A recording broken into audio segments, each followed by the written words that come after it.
Thank you, Dr. Swagel. Good to see you. Let me start by recognizing the importance of the work of CBO to inform our decisions that we're making for policy and for legislation.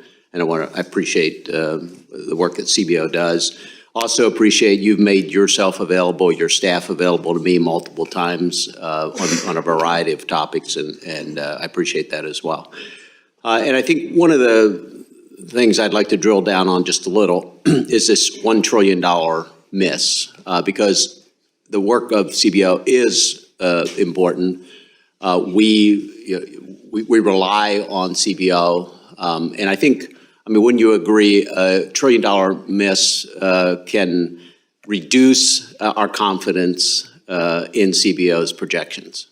I agree. It was an extraordinarily large miss. Yeah, and it really, your projections really do have an impact on how we're thinking about legislation and so on. So this is important to understand what happened here.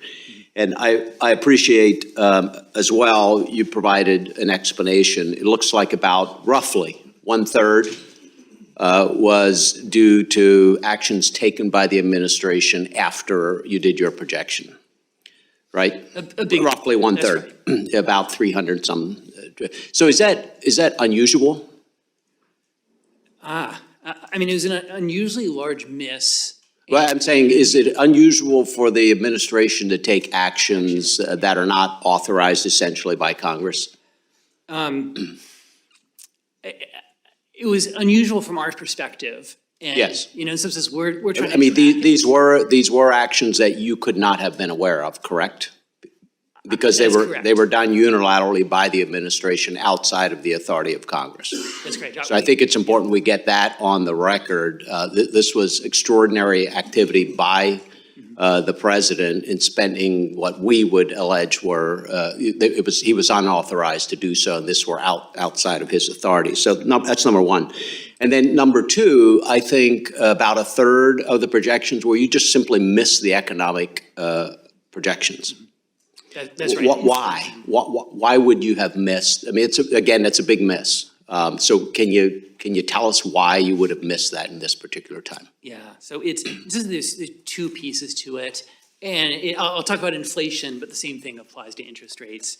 And there, it's what you said. It's just a miss, and it affects the revenues and outlays.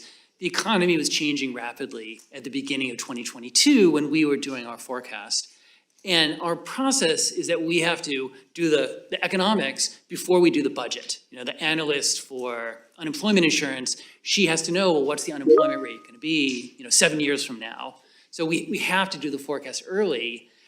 And when the economy is changing quickly, as it was in early 2022, even 2 months, Sure. doing a forecast 2 months early. So it was a mix of those. And I wish we had more time, but I don't. I want to go back to something the chairman said. It does appear that other organizations like Penn Wharton were closer and perhaps have been closer in previous years as well on their economic projections. Do you track that? We do. So we make comparisons to others. So can you provide us with your comparisons on a number of organizations? I don't know the answer to this. I would be interested in knowing how you've done over the past few years compared to some of the other organizations. Just share that with the committee if you don't mind. When you look at that and you find if they are more accurate, I don't know if you'd agree if they are not, do you look at your own model? Because there are obviously every organization is using different models. Do you think your model is still the best model after missing it by $1 trillion?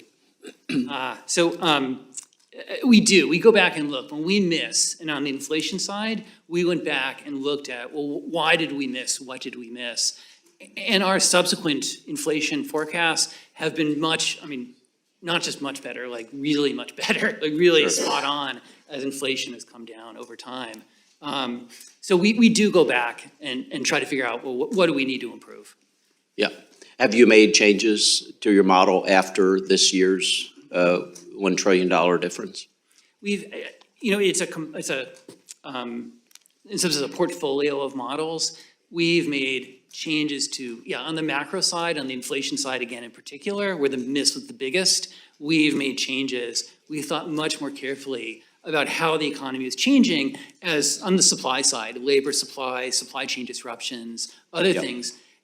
Again, I do appreciate your work. I've been asking some pointed questions. I just think it's really, really important that we all can continue to have confidence. So we appreciate your answers to these questions. Thank you. I'm going to thank the gentleman from Pennsylvania and yield